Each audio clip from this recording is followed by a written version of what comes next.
Çin hükümetinin Doğu Türkistan'da Uygur Türklerine uyguladığı baskılar uluslararası kamuoyunda yankı bulmaya devam ediyor.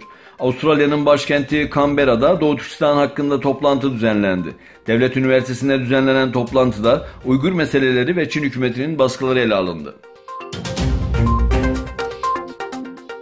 Doğu Türkistan'da Çin yönetimi camileri ibadete kapatıp bazılarını eğlence yerlerine çeviriyor. Haber Kaşgar'da yaşayan ağabenin sosyal medyada paylaştığı fotoğraflar ile dünyaya yayıldı. Fotoğraflarda Kaşgar şehrinde yer alan bir caminin giriş bölümünün bara çevrildiği de görüntülendi.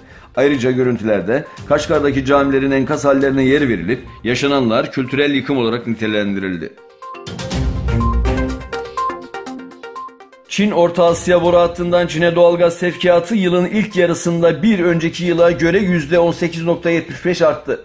Sözde Sincan'ın Uygur Özerk Bölgesi adı verdikleri Doğu Türkistan'a bağlı Korgas Gümrük Müdürlüğü'nden edilen bilgiye göre 2018 yılının ilk 6 ayında Orta Asya boru hattından Çin'e 16.356.000 ton doğalgaz nakledildi. Geçen yılın aynı dönemine göre %18.75 artış oldu.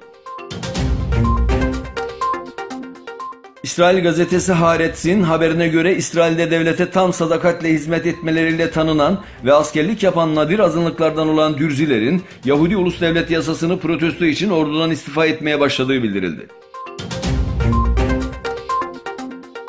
Filistin Dışişleri Bakanı Riyad El-Maliki, Filistin ile Kazakistan arasında diplomatik ilişkilerin kurulmasının 26. yılında Astana'ya giderek Kazak mevkidaşıyla görüştü.